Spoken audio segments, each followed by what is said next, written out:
ষষ্ঠ অধ্যায় মধ্যযুগের বাংলার রাজনৈতিক ইতিহাস ১২০৪ থেকে ১৭৫৭ খ্রিস্টাব্দ পর্যন্ত। মুহাম্মদ বখতিয়ার খলজির বাংলা বিজয়ের সালকে বাংলায় মধ্যযুগের শুরু বলা হয়। কার বাংলা বিজয়ের সালকে বাংলায় মধ্যযুগের শুরু বলা হয়? কার সময়কালকে? মুহাম্মদ বখতিয়ার খলজির বাংলা বিজয়ের সময়কে। মুহাম্মদ বখতিয়ার খলজির বাংলা বিজয়ের সময়কে। বাংলা বিজয়ের সালকে বাংলার মধ্যযুগের শুরু বলা হয়। তাহলে বাংলা বিজয়ের সালকে বাংলার মধ্যযুগের শুরু বলা হয়। বাংলায় মধ্যযুগের শুরু বলা হয় কোন সাল? বাংলা বিজয়ের সালকে। কোন সালকে? বাংলা বিজয়ের সালকে। কোন সালকে? বাংলা বিজয়ের সালকে। Very very importance. ইতিহাসে এক যুগ থেকে অন্য যুগে প্রবেশ করতে হলে বিশেষ কতগুলো যুগান্তকারী পরিবর্তন দরকার। বখতিয়ারের বঙ্গ বিজয়ের ফলে বঙ্গের রাজনৈতিক ক্ষেত্রে শুধু পরিবর্তন আসেনি, এর ফলে বঙ্গের সমাজ, ধর্ম, অর্থনীতি, ভাষা ও সাহিত্য, শিল্পকলা সহ বিভিন্ন ক্ষেত্রে নানামুখী পরিবর্তন আসে। তাহলে বঙ্গের সমাজের পরিবর্তন, ধর্ম পরিবর্তন, অর্থনীতি পরিবর্তন, ভাষার পরিবর্তন, সাহিত্যের পরিবর্তন, শিল্পকলা সহ বিভিন্ন ক্ষেত্রে নানা রকম পরিবর্তন চলে আসে। এ অধ্যায়ের শেষে আমরা যা শিখব এই মেন টপিকসগুলো থেকে সৃজনশীল প্রশ্ন বেশি দিয়ে থাকে। ১ নম্বরটা দেখো, মধ্যযুগের বাংলায় মুসলমান শাসন প্রতিষ্ঠা পর্বের উল্লেখযোগ্য দিকসহ বর্ণনা করতে পারবো। তাহলে দেখো ১ নম্বর, মধ্যযুগে বাংলা মুসলমান শাসন প্রতিষ্ঠার উল্লেখযোগ্য দিকসমূহ বর্ণনা করতে পারবো। ময়মনসিংহ বোর্ড, সিলেট বোর্ড ২০ সালে এসেছে, দিনাজপুরে ১৯ সালে, সকল বোর্ডে ১৮ সালে এসেছে। তাহলে প্রশ্নটা ভেরি ভেরি ইম্পর্টেন্স, অনেক ভালো করে পড়বা।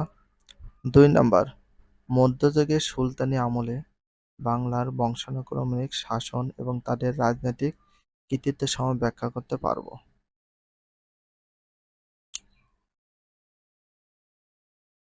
এখানে তাহলে আমরা কি করতে পারবো? ব্যাখ্যা করতে পারবো।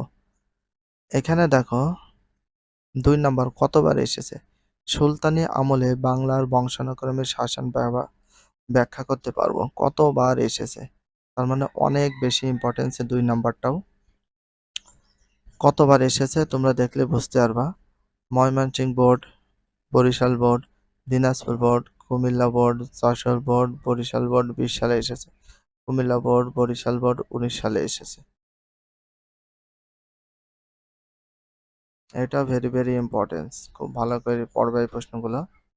বাংলায় আফগান শাসনমাল ও শাসকগণের কৃতিত্ব বর্ণনা করতে পারবো। আফগান। ৩ নম্বর, আফগান শাসনামল ১২ ভেদের ইতিহাস বর্ণনা করতে পারবো। চট্টগ্রাম বোর্ড ২০ সালে এসেছে।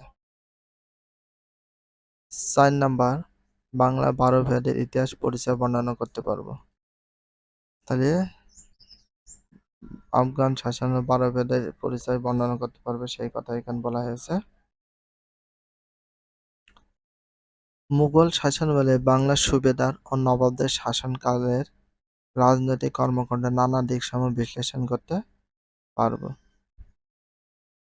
মুঘল শাসনামলে বাংলার সুবেদার নবাবের শাসনকালের রাজনৈতিক দিকসমূহ বিশ্লেষণ করতে পারবো। দিনাজপুর বোর্ড ২০ সালে, রাজশাহী বোর্ড ২০২০ সালে এসেছে। ধারাবাহিকভাবে মধ্যযুগ বাংলার মুসলমান শাসকগণের রাজনৈতিক ইতিহাস বর্ণনা করতে পারবো।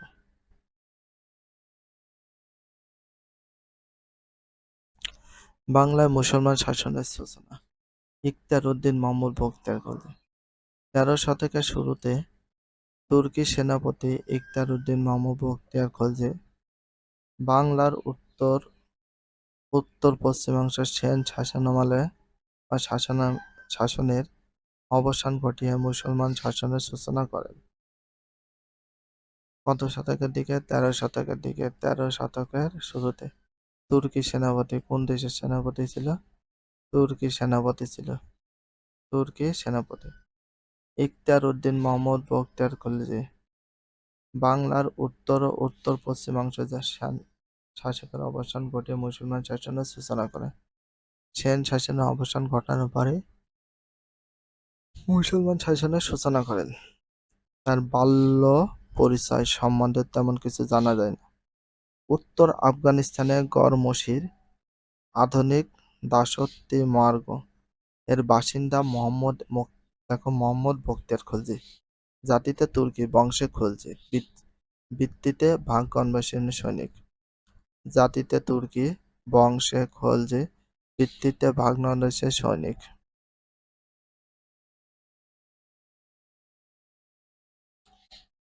বখতিয়ার খলজি কত খ্রিস্টাব্দে জীবিকার অন্বেষণে গজনিতে আসেন? বখতিয়ার খলজি 1995 খ্রিস্টাব্দে জীবিকার অন্বেষণে গজনিতে আসেন। জীবিকার অন্বেষণে কিসে আসেন? গজনিতে। সেখানে তিনি শিহাবুদ্দিন ঘুরির সৈন্য বিভাগে চাকরিপ্রাপ্ত হয়ে ব্যর্থ হন।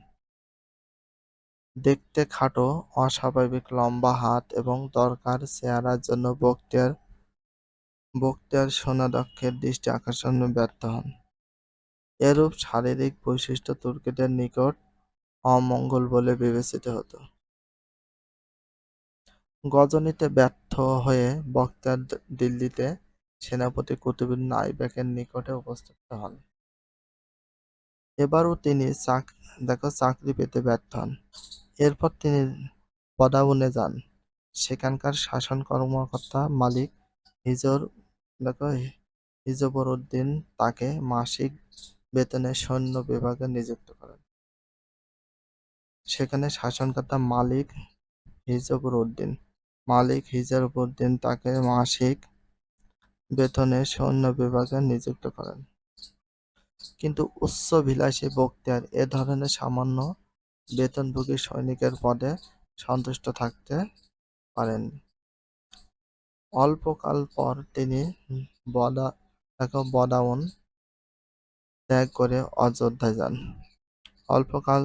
অল্পকাল পর তিনি বদাউন ত্যাগ করে কোথায় যান? অযোধ্যায় যান। সেখানকার শাসনকর্তা হোসাইমাউদ্দিনের অধীনে তিনি পর্যবেক্ষকের দায়িত্বে নিযুক্ত দেন। সেখানে শাসনকর্তা কে ছিল? হোসাইমাউদ্দিন। তিনি পর্যবেক্ষকের নিকট দায়িত্বে নিয়ে যান। বখতিয়ারের সাহস ও বুদ্ধিমত্তা সন্তুষ্ট হয়ে হোসাইমাউদ্দিন সেখানে বখতিয়ার তার ভবিষ্যৎ উন্নতির উৎস খুঁজে পান। ভাগবত ও ভিউলি তার শক্তি কেন্দ্র হয়ে ওঠে।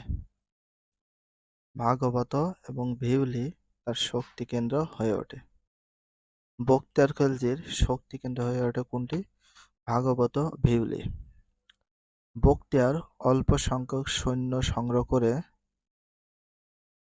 পার্শ্ববর্তী ক্ষুদ্র ক্ষুদ্র রাজ্য আক্রমণ করতে শুরু করেন। এ সময় তার কথা চারদিকে ছড়িয়ে পড়ে। অনেক ভাগ্যবানবাসী মুসলমান তার সৈন্য দলে যোগদান করে। ফলে বখতিয়ারের সৈন্য সংখ্যা বৃদ্ধি পায়। তাহলে কে অল্প সংখ্যক সৈন্য সংগ্রহ করে পার্শ্ববর্তী ক্ষুদ্র ক্ষুদ্র রাজ্য আক্রমণ করতে শুরু করেন? কে করেন? অল্প সংখ্যক সৈন্য নিয়ে বখতিয়ার খলজি, ইখতিয়ারউদ্দিন মোহাম্মদ বখতিয়ার খলজি। এভাবে পার্শ্ববর্তী এলাকায় আক্রমণ চালিয়ে তিনি দক্ষিণ বিহারে এক প্রাচীর ঘেরা দুর্গের মতো স্থানে আসেন এবং আক্রমণ করেন। তাহলে এক প্রাচীর ঘেরা দুর্গের মতো স্থানে আসেন, আক্রমণ করেন কোথায়? দক্ষিণ বিহারে। কোথায়? দক্ষিণ বিহারে। এক প্রাচীর ঘেরা দুর্গের মতো স্থানে আসেন এবং আক্রমণ করেন কে? ইখতিয়ারউদ্দিন মোহাম্মদ বখতিয়ার খিলজি। কোথায়? দক্ষিণ বিহারে। প্রতিপক্ষ কোনো বাধাই দিল না। দুর্গ দখলের পর তিনি দেখলেন যে দুর্গের অধিবাসীরা সকলেই মুণ্ডিত মস্তক এবং দুর্গটি বইপত্রে ভরা। জিজ্ঞাসা করে তিনি জানতে পারলেন যে তিনি এক বৌদ্ধবিহার জয় করেছেন। এটি ছিল অনন্দ বিহার বা অদস্ত বিহার। এটি ছিল অদন্দ বিহার বা অদস্ত বিহার। প্রাচীনকালে এগুলোই ছিল শিক্ষা-দীক্ষা, ধর্মচর্চার স্থান। অনেক ঐতিহাসিক এগুলোকে প্রাচীনকালের বিদ্যালয় মনে করেন। তাহলে প্রাচীনকালের বিদ্যালয় মনে করেন কোনটাকে? অদস্তপুরী বিহার বা অনন্দ বিহার। এই সময় থেকে মুসলমানেরা এই স্থানের নাম দেন বিহার। এই সময় থেকে মুসলমানেরা এই স্থানের নাম দেন বিহার। আজ পর্যন্ত তা বিহার নামে পরিচিত। অদস্তপুরী আর অদ্বন্দ্ব, দেখো অদ্বন্দ্ব, এইগুলোকে বলা হয় বিহার। এটা ছিল বৌদ্ধ বিহার জয় করেছেন, তার মানে ওইটা বৌদ্ধদের ধর্মস্থান ছিল। অনেকে মনে করেন সেটা হচ্ছে বিশ্ববিদ্যালয়। বিহার দখলের পর বখতিয়ার অনেক ধনরত্ন সহ দিল্লির সুলতান কুতুবউদ্দিন আইবেকের সঙ্গে সাক্ষাৎ করেন। বিহার দখলের পর বখতিয়ার অনেক ধনরত্ন সহ দিল্লির সুলতান কুতুবউদ্দিন আইবেক। দিল্লির সুলতান ছিলেন কে? কুতুবউদ্দিন আইবেক। দিল্লির সুলতান কে ছিলেন? কুতুবউদ্দিন আইবেক। বিহার দখল করার পরে কে সাক্ষাৎ করেন? বখতিয়ার খলজি। সুলতান কর্তৃক সম্মানিত হয়ে তিনি বিহারে ফিরে আসেন। অধিক সৈন্য সংগ্রহ করে তিনি পরের বছর নবদ্বীপ বা নদিয়া আক্রমণ করেন। অধিক সৈন্য সংগ্রহ করে পরের বছর তিনি কি আক্রমণ করেন? পরের বছরে তিনি নবদ্বীপ বা নদিয়া আক্রমণ করেন। পরের বছরে তিনি নদিয়া বা নবদ্বীপ আক্রমণ করেন। এ সময় বাংলার রাজা লক্ষণ সেন নদিয়ার অবস্থান করছিলেন। এই সময় বাংলার রাজা কে ছিল? লক্ষণ সেন। বাংলার রাজার নাম কি ছিল? লক্ষণ সেন। তিনি নদিয়া অবস্থান করছিলেন, লক্ষণ সেন। নদিয়া ছিল তার অবকাশকালীন রাজধানী। তাহলে অবকাশকালে লক্ষণ সেনের অবকাশকালে রাজধানী ছিল কোনটা? নদিয়া। নদিয়া। বখতিয়ার কর্তৃক অদস্তপুরী বিহার দখলের পর সেন সাম্রাজ্য গভীর ভীতি বিদ্যমান ছিল, মানে খুব ভয় পেয়েছিল। দেবজ্ঞ পণ্ডিত, দৈবজ্ঞ পণ্ডিত, ব্রাহ্মণগণ। দৈবজ্ঞ মানে হচ্ছে যারা দেবদেবীর প্রতি খুবই মানে করে বিশ্বাসী ছিল, যারা দেবদেবীর খুব পূজা করতো, তাদেরকে বলা হয় দৈবজ্ঞ। পণ্ডিত, পণ্ডিত বলতে যারা খুবই শিক্ষা দীক্ষার দিক থেকে খুবই বুদ্ধিমান ছিল তাদেরকে ব্রাহ্মণগণ তো বোঝই। দৈবজ্ঞ পণ্ডিত ও ব্রাহ্মণগণ রাজা লক্ষণ সেনকে রাজধানী ত্যাগ করতে পরামর্শ দেন। দৈবজ্ঞ, তারপরে তার পণ্ডিত আর ব্রাহ্মণগণ রাজধানী ত্যাগ করতে পরামর্শ দেন। কে দেন? লক্ষণ সেনকে। কাকে পরামর্শ দেন? লক্ষণ সেনকে। লক্ষণ সেনকে রাজধানী ত্যাগ করতে পরামর্শ দেন দেবজ্ঞ পণ্ডিত ব্রাহ্মণগণ। কাকে পরামর্শ দেন? লক্ষণ সেনকে। এটা ভেরি ভেরি ইম্পর্টেন্স। তাদের শাস্ত্রে তুর্কি সেনা কর্তৃক বঙ্গ আক্রমণের সুস্পষ্ট ইঙ্গিত আছে। এছাড়া আক্রমণকারীর যে বর্ণনা শাস্ত্রে আছে তার সঙ্গে বখতিয়ার দেহের বর্ণনা একেবারে মিলে যায়। কিন্তু তবু রাজা লক্ষণ সেন নদিয়া ত্যাগ করেননি। বিহার থেকে বাংলায় প্রবেশ করতে হলে তেলিয়াগড়, শিকড়িগড় এই দুই গিরিপথ দিয়ে আসতে হতো। বিহার থেকে বাংলায় প্রবেশ করতে হলে তেলিয়াগড় আর শিকড়িগড় দুই গিরিপথ দিয়ে আসতে হতো। কয় গিরিপথ দিয়ে? দুটি গিরিপথ দিয়ে আসতে হতো। একটা হচ্ছে তেলিয়াগড় আর একটা হচ্ছে শিকড়িগড়। এই গিরিপথ দুটো ছিল সুরক্ষিত। গিরিপথ দুটো সবচেয়ে বেশি সুরক্ষিত বা নিরাপদ ছিল দুটি। তিনি প্রচলিত পথে অগ্রসর হলেন না, কিন্তু অরণ্যময় এলাকার মধ্য দিয়ে অগ্রসর হওয়াতে অরণ্য বলতে বাগান বা বন জঙ্গলের ভিতর দিয়ে বখতিয়ার সৈন্যদল খণ্ড খণ্ডভাবে অগ্রসর হয়, মানে ভাগ হয়ে অগ্রসর হতে শুরু করে। এই যে বখতিয়ার খলজি নদী আক্রমণের পথ কিভাবে করেছে, এই যে বনের ভিতর দিয়ে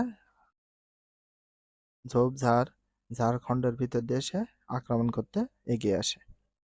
এভাবে বখতিয়ার খলজি যখন নদিয়া দ্বারপ্রান্তে উপস্থিত হলেন, তখন তার সঙ্গে ছিল মাত্র ১৭ কিংবা ১৮ অশ্বারোহী সৈনিক।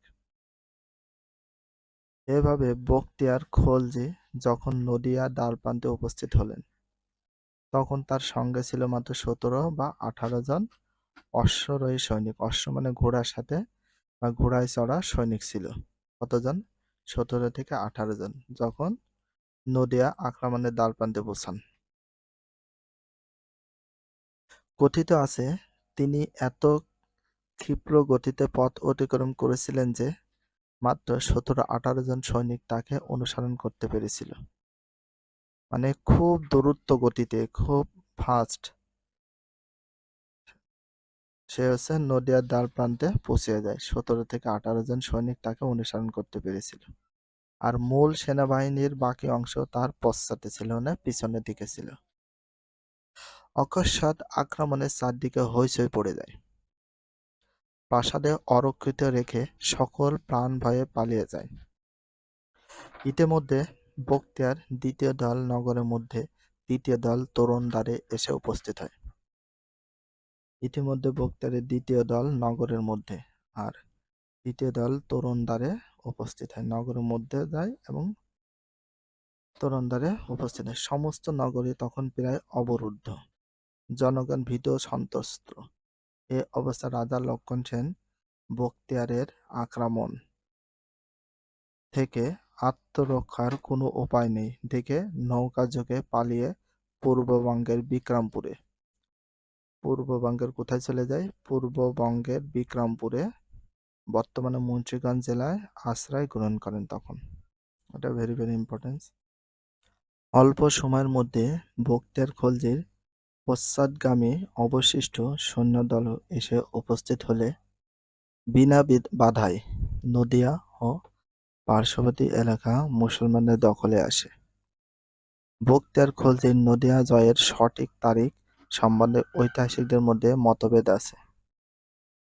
তবে বর্তমানে ১২০৪ খ্রিস্টাব্দে নদিয়া জয়ের সময় হিসাব স্বীকৃতি পেয়েছে। তাহলে বর্তমানে কত খ্রিস্টাব্দে নদিয়া জয় করে? ১২০৪ খ্রিস্টাব্দে। কত সালে? ১২০৪ খ্রিস্টাব্দে। কে নদিয়া জয় করে? ইখতিয়ার উদ্দিন মোহাম্মদ বখতিয়ার খলজি। নদিয়ার রাজা কে ছিল? লক্ষণ সেন।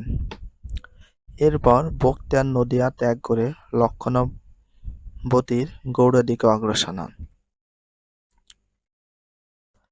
এরপর বখতিয়ার নদিয়া ত্যাগ করে কোন দিকে অগ্রসর হন? লক্ষণবতীর বা গৌড়, লক্ষণবতীর বা গৌড়ের দিকে অগ্রসর হন। তিনি লক্ষণবতী জয় করে সেখানে রাজধানী স্থাপন করেন। লক্ষণবতী জয় করেন, লক্ষণবতীর দিকে যখন অগ্রসর হয় সেখানে লক্ষণবতী জয় করে। তো লক্ষণবতীর বর্তমান নাম হচ্ছে গৌড়, যেটা রাজধানী স্থাপন করেন সেখানে। লক্ষণবতী মুসলমান আমলে লক্ষণীতি নামে পরিচিত। লক্ষণবতী মুসলমান আমলে কি নামে পরিচিত হয়? লক্ষণবতী নামে পরিচিত হয়। লক্ষণবতী নামে পরিচিত হয়। কোনটি? লক্ষণবতী। এটা ভেরি ভেরি ইম্পর্টেন্স। গৌড়ের পর বখতিয়ার আরও পূর্ব দিকে অগ্রসর হয়ে বরেন্দ্র বা উত্তর বাংলায় নিজ অধিকার বিস্তার করেন। গৌড়ের পর বখতিয়ার আরও পূর্ব দিকে অগ্রসর হয়ে বরেন্দ্র বা উত্তর বাংলায় নিজ অধিকার বিস্তার করেন। মানে গৌড়, নদিয়া এসব বখতিয়ার আরও পূর্ব দিকে অগ্রসর হয়ে বরেন্দ্র ও উত্তর বাংলা অধিকার বিস্তার করেন। তাহলে বরেন্দ্র আর উত্তর বাংলাও তার নিজের অধিকারে নিয়ে নেয় যুদ্ধের মাধ্যমে। এখানে উল্লেখ্য যে বখতিয়ার খলজি নদিয়া ও গৌড় বিজয়ের পর একটি স্বাধীন রাজ্যের অধিপতি হলেও তিনি বিজয় সেনের মতো বাংলায় আধিপত্য বিস্তার করতে পারেননি। পূর্ববঙ্গে লক্ষণ সেনের অধিকার অক্ষুণ্ণ ছিল। তাহলে কোন দিকে লক্ষণ সেনের অধিকার অক্ষুণ্ণ ছিল? পূর্ববঙ্গ। পূর্ববঙ্গ কার অধিকারে অক্ষুণ্ণ ছিল? লক্ষণ সেনের। লক্ষণ সেনের মৃত্যুর পর তার বংশধররা আরো কিছুদিন পূর্ববঙ্গ শাসন করেছিলেন। গৌড় বা লক্ষণতী। গৌড় বা লক্ষণতী বিজয়ের 2 বছর পর বখতিয়ার খলজি তিব্বতে অভিযান বের হন। গৌড় আর লক্ষণতী বিজয়ের পর, গৌড় আর লক্ষণতী বিজয় করেন কে? বখতিয়ার খলজি। তাহলে গৌড় আর লক্ষণতী বিজয়ের কত বছর পর তিব্বতে অগ্রসর হন? 2 বছর পর। কত বছর? 2 বছর পর। কোথায় অগ্রসর হন? তিব্বত অভিযানে বের হন। কে হন? তারউদ্দিন Mohammad Bakhtiyar Khalji. Very very important. Tibet অভিযানই ছিল তার জীবনের শেষ সময় অভিযান। কিন্তু তার এ অভিযান ব্যর্থ হলে তিনি দেবকোট ফিরে আসেন। সেখানে অসুস্থ হয়ে পড়লে 1206 খ্রিস্টাব্দে তিনি মৃত্যুমুখে পতিত হন। তাহলে ইখতিয়ারউদ্দিন মোহাম্মদ বখতিয়ার খলজি তিব্বত অভিযানে ব্যর্থ হওয়ার পরে তিব্বতে সেখান থেকে ফিরে আসেন। ফিরে আসার পরে তিনি অসুস্থ হয়ে যান এবং 1206 খ্রিস্টাব্দে মৃত্যুবরণ করেন। তাহলে 1206 খ্রিস্টাব্দে কে মৃত্যুবরণ করেন? ইখতিয়ারউদ্দিন মোহাম্মদ বখতিয়ার খলজি। ইখতিয়ারউদ্দিন মোহাম্মদ বখতিয়ার খলজি কত খ্রিস্টাব্দে মৃত্যুবরণ করেন? 1206। অনুমান করা হয় আলী মর্দান নামে একজন আমির তাকে হত্যা করেছিল। অনুমান করা হয় কি নামে একজন আমির তাকে হত্যা করেছিল? আলী মর্দান নামে। কি নামে? আলী মর্দান নামে একজন তাকে হত্যা করেছিল।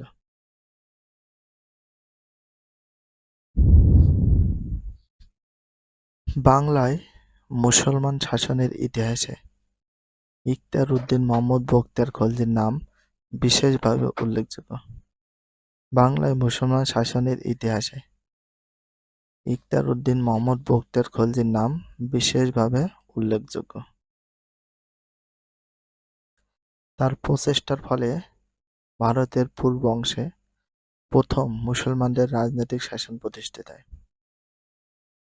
প্রথম মুসলমানদের রাজনৈতিক শাসন প্রতিষ্ঠিত হয় কোথায়?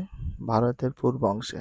ভারতের পূর্ব অংশে প্রথম মুসলমানদের রাজনৈতিক শাসন প্রতিষ্ঠিত হয় কোথায়? ভারতের পূর্ব অংশে। এর শাসন প্রায় 550 বছরের অধিক স্থায়ী হয়েছিল। তাহলে ভারত পূর্বাংশে প্রথম মুসলমানদের রাজনৈতিক শাসন প্রতিষ্ঠিত হয়। সেখানে কত বছর স্থায়ী হয়েছিল মুসলমান শাসন? 500 বছর পর্যন্ত। 550 বছর অধিক স্থায়ী হয়েছিল। 1204 থেকে 1765 সাল পর্যন্ত। 1204 থেকে 1765 সাল পর্যন্ত। Very very important. তাহলে প্রথম মুসলমানদের রাজনৈতিক শাসন প্রতিষ্ঠিত হয়েছিল কোথায়? ভারতের পূর্বাংশে। মুসলমানদের শাসন কত বছর স্থায়ী ছিল? 550 বছর। কত বছর, কত সাল থেকে কত সাল পর্যন্ত স্থায়ী ছিল? 1260 থেকে 1765। রাজ্য জয় করে বখতিয়ার খলজি ক্ষান্ত ছিলেন না। বিজিত অঞ্চলে তার শাসন সুপ্রতিষ্ঠিত করার জন্য তিনি যথাযথ ব্যবস্থা গ্রহণ করেছিলেন। এতদ অঞ্চলে ইসলাম ধর্ম, মুসলমান সংস্কৃতি বিকাশের জন্য তিনি ভূমিকা রাখেন। তার শাসনকালে মাদ্রাসা, মক্তব, মসজিদ নির্মিত হয়েছিল বলে জানা যায়। ইসলাম ধর্ম, মুসলিম সংস্কৃতি বিকাশের জন্য তিনি ভূমিকা রাখেন। তার শাসনকালে মাদ্রাসা, মক্তব, মসজিদ নির্মিত হয়েছিল বলে জানা যায়। বাংলায় তুর্কি শাসনের ইতিহাস। বাংলায় মুসলমান শাসন প্রতিষ্ঠার সূচনা করেন বখতিয়ার খলজি। বাংলায় মুসলমান শাসন প্রতিষ্ঠার সূচনা করেন কে? বখতিয়ার খলজি। কে করেন? বখতিয়ার খলজি। এটা ভেরি ভেরি ইম্পর্টেন্স। এ পর্বের প্রথম পর্যায় ছিল 1260 থেকে 1338 খ্রিস্ট পর্যন্ত। এ পর্বের প্রথম পর্যায় ছিল 1260 থেকে 1338 খ্রিস্টপূর্বাব্দ পর্যন্ত। এটা ভেরি ভেরি ইম্পর্টেন্স। এই যুগের শাসনকর্তাদের পুরোপুরি স্বাধীন বলা যাবে না। তাদের কেউ ছিলেন দেখো, বখতিয়ারের সহযোদ্ধা খলজি মালিক, আবার কেউ কেউ তুর্কি বংশের শাসক। শাসকদের সকলেই দিল্লির সুলতানদের অধীনে বাংলার শাসনকর্তা হয়ে এসেছিলেন। পরবর্তীকালে অনেক শাসনকর্তাই দিল্লির বিরুদ্ধে বিদ্রোহ করে স্বাধীন হতে চেয়েছেন, তবে তাদের বিদ্রোহ শেষ পর্যন্ত সফল হয়নি। দিল্লির আক্রমণের মুখে তা ব্যর্থতার পর্যবসিত হয়েছে। মুসলিম শাসনের এ যুগ ছিল বিদ্রোহ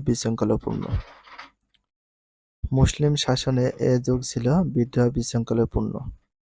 বিদ্রোহ বিশৃঙ্খলায় পূর্ণ ছিল মুসলিম শাসনের এই যুগ। তাই ঐতিহাসিক জিয়াউদ্দিন বারানী বাংলাদেশের নাম দিয়েছিলেন বুলগাকপুর, অর্থাৎ বিদ্রোহ নগরী। দেখো, জিয়াউদ্দিন বারানী বাংলাদেশের নাম দিয়েছিলেন বুলগাকপুর, এর অর্থ হচ্ছে বিদ্রোহের নগরী। এটা best of very very importance. এটা বাংলাদেশের নাম দিয়েছিল বুলগাকপুরকে দিয়েছিল জিয়াউদ্দিন বারানী। বাংলাদেশের নাম কি দিয়েছিল? বুলগাকপুর। তো বুলগাকপুর শব্দের অর্থ কি? বিদ্রোহের নগরী। Very very importance. বখতিয়ার খলজির মৃত্যুর পর তার সহযোদ্ধাদের মধ্যে শুরু হয় ক্ষমতার দ্বন্দ্ব। ইখতিয়ার উদ্দিন মোহাম্মদ বখতিয়ার খলজির মৃত্যুর পর তার সহযোদ্ধাদের মধ্যে শুরু হয় ক্ষমতার দ্বন্দ্ব। ক্ষমতা নিয়ে তারা যুদ্ধ শুরু করে দেয়। তার সহযোদ্ধা ৩ জন খলজি মালিকের নাম জানা যায়। তার ৩ জন সহযোদ্ধা ছিল। কয়জন সহযোদ্ধা ছিল? ৩ জন সহযোদ্ধা ছিল। তাদের ভিতরে ৩ জনের নাম জানা যায়। তারা হচ্ছেন মোহাম্মদ সিরান খলজি। তার সহযোদ্ধা ছিল মোহাম্মদ সিরান খলজি, আলী মর্দান খলজি, হুসাম উদ্দিন ইওয়াজ খলজি। ৩ জনের নাম জানা যায়। তার ৩ জনের সহযোদ্ধা ছিল। ইখতিয়ার উদ্দিন মোহাম্মদ বখতিয়ার খলজির সহযোদ্ধা ছিল কয়জন? ৩ জন। কয়জন ছিল? ৩ জন। Very very importance. একজনের নাম মোহাম্মদ সিরান খলজি, আর একজনের নাম আলী মর্দান খলজি, আর রয়েছে হুসাম উদ্দিন ইওয়াজ খলজি। অনেকের ধারণা ছিল আলী মর্দান খলজি বখতিয়ার খলজির হত্যাকারী। অনেকে ধারণা করেন আলী মর্দান খলজি বখতিয়ার খলজির হত্যাকারী। তাহলে আলী মর্দান খলজির ইখতিয়ার উদ্দিন মোহাম্মদ বখতিয়ার খলজির হচ্ছে হত্যাকারী অনেকে মনে। এ কারণে খলজি আমির ও সৈন্যরা তাদের নেতা নির্বাচিত করেন মোহাম্মদ সিরান খলজিকে। এ কারণে খলজি আমির ছিল এবং তার সৈন্যরা নেতা নির্বাচিত করেন হচ্ছে মোহাম্মদ সিরান খলজিকে। তিনি কিছুটা শৃঙ্খলা ফিরিয়ে আনতে সক্ষম হয়েছেন। মোহাম্মদ বখতিয়ারের হত্যাকারী বলে কথিত আলী মর্দান খলজিকে বন্দী করা হয়। তাহলে মোহাম্মদ বখতিয়ার হত্যাকারী কে ছিল? আলী মর্দান খলজি। তাকে বন্দী করা হয়। পরে আলী মর্দান পালিয়ে যান এবং দিল্লির সুলতান কুতুবউদ্দিনের সহযোগিতা লাভ করেন। দিল্লির সহযোগিতায় ২ বছর পর ফিরে আসেন আলী মর্দান খলজি। দিল্লির কার সহযোগিতায়? দিল্লির সহযোগিতায়। কত বছর পর? ২ বছর পরে ফিরে আসেন কে? আলী মর্দান খলজি। ইওয়াজ খলজি স্বেচ্ছায় তার হাতে ক্ষমতা ছেড়ে দেন। আলী মর্দান খলজি ১২১০ খ্রিস্টাব্দে দিল্লির অধীন থেকে স্বাধীনতা ঘোষণা করেন। আলী মর্দান খলজি ১২১০ খ্রিস্টাব্দে দিল্লির অধীনতা থেকে স্বাধীনতা ঘোষণা করেন। কে? আলী মর্দান খলজি। কত খ্রিস্টাব্দে? ১২১০ খ্রিস্টাব্দে। এটা ভেরি ভেরি ইম্পর্টেন্স। এবং নিজের নাম নেন আলাউদ্দিন আলী মর্দান খলজি নাম ধারণ করেন। খুব কঠোর শাসক ছিলেন তিনি, তাই তার বিরুদ্ধে ক্রমে বিক্ষোভ বাড়তে থাকে। খলজি মালিকরা একজোট হয়ে বিদ্রোহ করে। তাদের হাতে নিহত হন আলী মর্দান খলজি। সুলতান গিয়াসউদ্দিন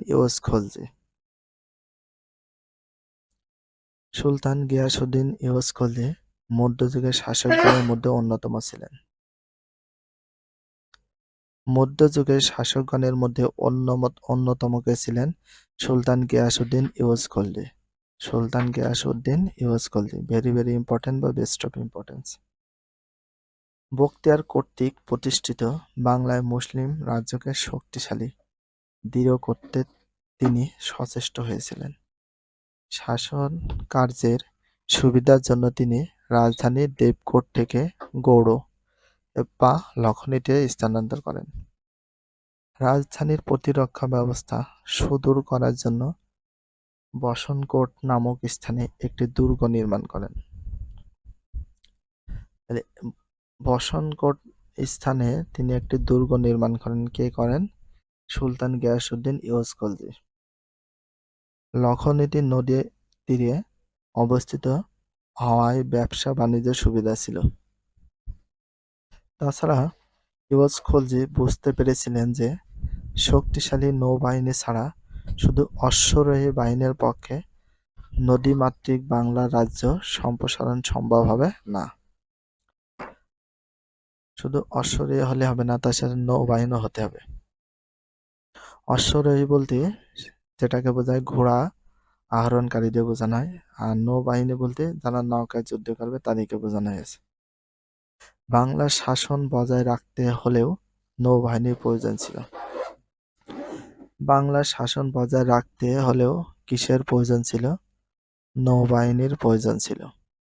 তাই বলা যায় যে বাংলায় মুসলিম শাসকদের মধ্যে ইউসুফ খলজি নৌবাহিনীর গোড়াপত্তন করেছিলেন। বাংলার মুসলিম শাসকদের মধ্যে কে নৌবাহিনীর গোড়াপত্তন করেছিলেন? ইউসুফ খলজি। কে করেছিলেন? ইউসুফ খলজি। কে করেছিলেন? ইউসুফ খলজি নৌবাহিনীর গোড়াপত্তন করেছিলেন। রাজধানীর নিরাপত্তার জন্য তিনি পাশে গভীর প্রশস্ত পরিখা নির্মাণ করা হয়। বার্ষিক বন্যার হাত থেকে লখনউ ও পার্শ্ববর্তী এলাকাকে রক্ষা করার জন্য তিনি বহু খাল খনন ও সেতু নির্মাণ করেন। কে করেন? সুলতান গিয়াসউদ্দিন ইউসুফ খলজি, মানে জনগণের নিরাপত্তার জন্য। রাজধানীর নিরাপত্তার জন্য এর তিন পাশে গভীর প্রশস্ত পরিখা নির্মাণ করা। বার্ষিক বন্যার হাত থেকে লখনউ পার্শ্ববর্তী এলাকা রক্ষা করার জন্য তিনি বহু খাল খনন ও সেতু নির্মাণ করেন। তিনি রাস্তা নির্মাণ করে সৈন্য ও পণ্য চলাচলের বন্দোবস্ত করেন। এ রাজপথ নির্মাণের ফলে রাজ্য শাসন, ব্যবসা বাণিজ্যের শুধু সুবিধা হয়নি, বরং দেশের লোকের নিকট আশীর্বাদ স্বরূপ ছিল, কারণ তা বার্ষিক বন্যার কবল থেকে তাদের গৃহ শস্যক্ষেত্র রক্ষা করত। উপরে উল্লেখিত কার্যাবলী গিয়াসউদ্দিন ইউসুফ খলজিকে একজন সুশাসক হিসেবে প্রতিষ্ঠিত করেছে। উপরে উল্লেখিত কার্যাবলী গিয়াসউদ্দিন ইউসুফ খলজিকে একজন সুশাসক হিসেবে প্রতিষ্ঠিত করেছে। উপরে কার্যাবলীগুলো, এইসব কাজগুলো করার কারণে। রাজধানীর নিরাপত্তার জন্য তিনি পার্শ্ব গভীর প্রস্থ নির্মাণ করেন। বার্ষিক বন্যার হাত থেকে লখনউ পার্শ্ববর্তী এলাকা রক্ষা করার জন্য তিনি বহু খাল খনন, সেতু নির্মাণ করেন, সৈন্য পথ চলাচলের বন্দোবস্ত করেন, আর এইসব কারণে তাকে সুশাসক হিসেবে প্রতিষ্ঠা করেছে। তিনি রাজ্য বিস্তারের দিকেও মনোনিবেশ করেন। পার্শ্ববর্তী কামরূপ, উড়িষ্যা, বঙ্গ, দক্ষিণ পূর্ব বাংলা এবং ত্রিহুতের রাজারা তার নিকট কর পাঠাতে বাধ্য হয়। কেউ কেউ মনে করেন আব্বাসী খলিফা আলী আল নাসিরের নিকট থেকে সুলতান গিয়াসউদ্দিন ইউসুফ খলজি স্বীকৃতিপত্র লাভ করেছিলেন। যদিও এই বিষয়টির সপক্ষে জোরালো প্রমাণ পাওয়া যায় না, তবে তিনি তার মুদ্রায় বাগদাদের আব্বাসী খলিফার নাম অঙ্কন করেছিলেন।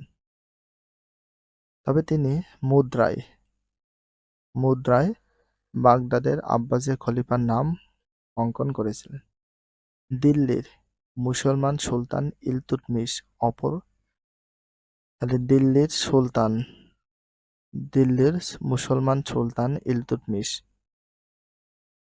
দিল্লির মুসলমান সুলতানের ভিতর ছিল সুলতান ইলতুৎমিশ। অপর মুসলমান সুলতান গিয়াসউদ্দিন ইউসুফ খলজির অধীনে লক্ষনীতি বা বাংলার মুসলমান রাজ্যের প্রতিপত্তি বিস্তার কখনো ভালো চোখে দেখেননি। কিন্তু রাজত্বের প্রারম্ভে আশু বিপদ ও সমস্যার সমাধান করার পূর্বে বাংলার দিকে নজর দেয়া তার পক্ষে সম্ভব হয়নি। 1224 খ্রিস্টাব্দে বিপদ সমূহ দূর হলে সুলতান ইলতুৎমিশ বাংলার দিকে দৃষ্টি দেন। 1224 খ্রিস্টাব্দে বিপদ সমূহ দূর হলে সুলতান ইলতুৎমিশ বাংলার দিকে দৃষ্টি দেন। সুলতান ইলতুৎমিশ বাংলার দিকে দৃষ্টি দেন কত খ্রিস্টাব্দে? 1224 খ্রিস্টাব্দে।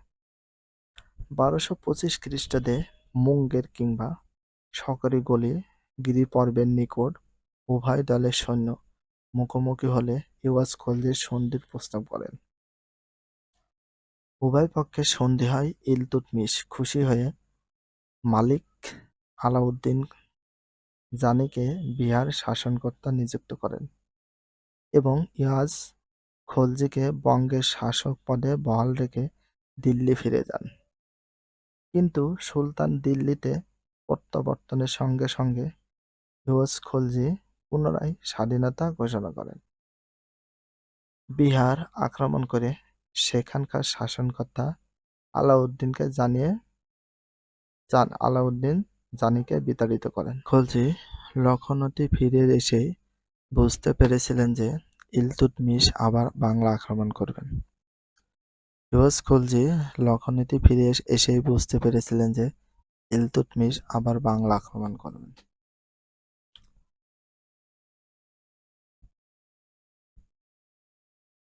ইওয়াজ খলজি লখনৌতি ফিরে এসে বুঝতে পেরেছিলেন যে কে আবার বাংলা আক্রমণ করবেন? সুলতান ইলতুৎমিশ। তিনি প্রায় 1 বৎসরকাল প্রস্তুতি নিয়ে রাজধানীতে অবস্থান করেন এবং পাল্টা আক্রমণের জন্য অপেক্ষা করেন। এই সময় দিল্লির রাজকীয় বাহিনী অযোধ্যার বিদ্রোহ দমনে ব্যস্ত হয়ে পড়ে।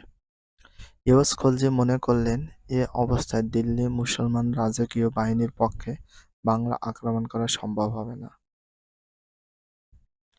তাই তিনি এ অবসরে পূর্ববঙ্গ আক্রমণ করার মনস্থ করেন।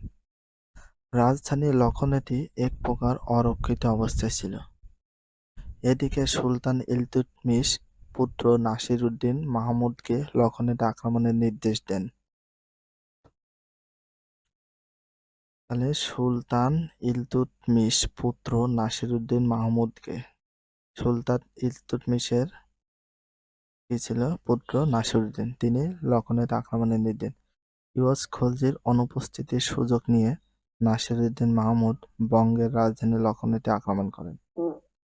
এ সংবাদ শোনার সঙ্গে সঙ্গে ইওয়াজ খলজি অতি অল্প সংখ্যক সৈন্য সঙ্গে নিয়ে রাজধানী তাড়াতাড়ি ফিরে আসেন। দিল্লির মুসলমান বাহিনী পূর্বে তার বসনকর দুর্গ অধিকার করেছিল।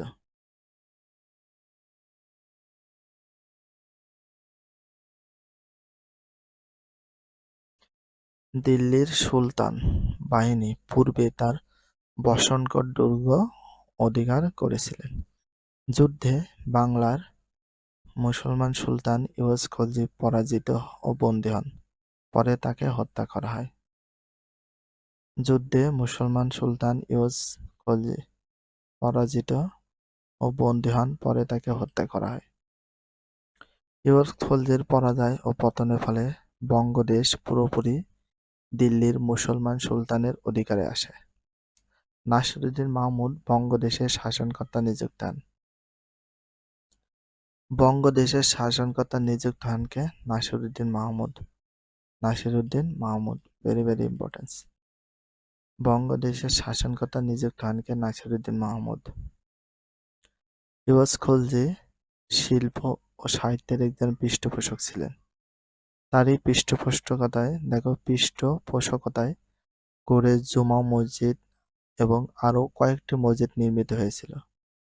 তাহলে গৌড়ের জুমা মসজিদ কে নির্মাণ করেছিল? ইওয়াজ খলজি। জুমা মসজিদ কোথায় অবস্থিত? গৌড়ে অবস্থিত। গৌড়ের জুমা মসজিদ কে নির্মাণ করেছিল? ইওয়াজ খলজি। তার আমলে পারস্য থেকে বহু সুফি ও সুদিগান বঙ্গদেশে ইসলাম প্রচারে যথেষ্ট সহায়তা করেন। তাদের আগমন ইউস খলজির পৃষ্ঠপোষকতায় লখনৌতি অভিজাত মুসলমানের শিক্ষা সংস্কৃতির কেন্দ্রে পরিণত হয়।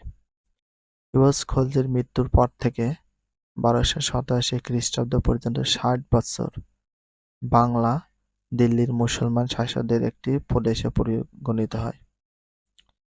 ইউস খলজির ইয়াস খলজির পর থেকে 1287 খ্রিস্টাব্দ পর্যন্ত কত বছর? 60 বছর বাংলা দিল্লি মুসলমান শাসকদের একটি প্রদেশে পরিগণিত হয়। এ সময় 15 জন শাসনকর্তা বাংলা শাসন করেন।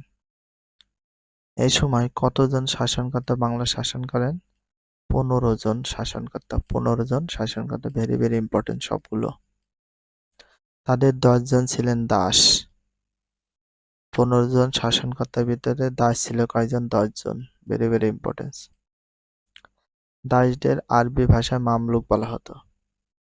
দাসদের আরবি ভাষায় কি বলা হতো? মামলুক। মামলুক। তো মামলুক ছিল কয়জন? 10 জন। মামলুক বলা হতো কাদের? দাসদের। দাসদেরকে কোন ভাষায় মামলুক বলা হতো? আরবি ভাষায়। Very very important. এ কারণে 60 বছরের বাংলার শাসনকে অনেক দাস শাসন বা মামলুক শাসন বলে অভিহিত করেন। এই কারণে 60 বছরের শাসনকে, কত বছর শাসনকে? Very very important. 60 বছরের শাসনে বাংলার শাসনকে অনেকে দাস শাসন বা মামলুক শাসন বলে অভিহিত করেন। কিন্তু এ যুগের 15 জন শাসকের সকলে তুর্কি বংশের ছিলেন। 15 জন শাসক ছিল, সবগুলো কোন বংশের ছিলেন? তুর্কি বংশের ছিলেন। কতজন শাসকই? 15 জন শাসকই তুর্কি বংশের ছিলেন। তুর্কি শাসকদের সময়ে দিল্লিতে অভ্যন্তরীণ ভিতরে গোলযোগ চলছিল। সুতরাং বাংলার মতো দূরবর্তী প্রদেশের দিকে সুলতানদের মনোযোগ দেওয়ার সুযোগ ছিল না। পরিণামে বাংলায় তুর্কি শাসকরা অনেকটা স্বাধীনভাবে রাজ্য পরিচালনা করতেন। তাহলে বাংলায় কোন শাসকরা অনেকটা স্বাধীনভাবে রাজ্য পরিচালনা করতেন? তুর্কিরা। Very very important.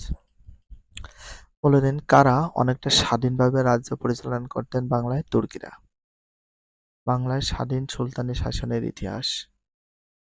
দিল্লির মুসলমান সুলতানগণ 1338 থেকে 1538 খ্রিস্টাব্দ পর্যন্ত 200 বছর বাংলাকে তাদের অধিকার রাখতে পারেননি। দিল্লির মুসলমান সুলতানগণ 1338 থেকে 1538 খ্রিস্টাব্দ পর্যন্ত কত বছর বাংলাকে তাদের অধিকারে রাখতে পারেননি? 200 বছর। 200 বছর। প্রথম দিকে দিল্লির সুলতানের সেনাবাহিনী আক্রমণ চালিয়েছে, চেষ্টা করেছে বাংলাকে নিজের অধিকারে আনার জন্য। অবশেষে সফল হতে না পেরে হাল ছেড়ে দিয়েছে। তাই এ সময় বাংলার মুসলমান সুলতানগণ স্বাধীনভাবে বাংলা শাসন করতে পেরেছেন। ফখরুদ্দীন মোবারক শাহের মাধ্যমে স্বাধীনতার সূচনা হলেও ইলিয়াস শাহী বংশের সুলতানদের হাতে বাংলা প্রথম স্থিতিশীল লাভ করে। কাদের মাধ্যমে? ফখরুদ্দীন মোবারক শাহের মাধ্যমে। কার মাধ্যমে?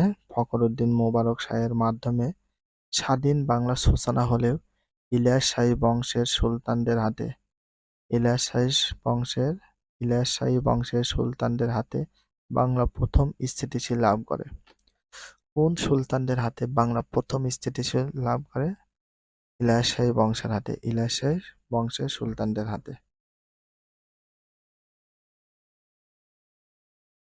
স্বাধীন সুলতানি আমল 1338 থেকে 1538, 200 বছর। দিল্লির সুলতান মুহাম্মদ বিন তুগলক বিদ্রোহ প্রবণে বাংলাকে দিল্লির অধীনে রাখার জন্য বাংলাকে 3টি প্রশাসনিক ইউনিটে ভাগ করেন। দিল্লির সুলতান মুহাম্মদ তুগলক। দিল্লির সুলতান কে ছিলেন? মুহাম্মদ বিন তুগলক। মুহাম্মদ বিন তুগলক। বিদ্রোহপ্রবণ বাংলাকে দিল্লির অধীনে রাখার জন্য বাংলাকে কয়টি ইউনিটে বাংলাকে তিনটি ইউনিটে বাংলাকে কয়টি ইউনিটে তিনটি ইউনিটে প্রশাসনিক ইউনিটে ভাগ করেন। কোন ইউনিটে? প্রশাসনিক। কয়টি ইউনিট? তিনটি।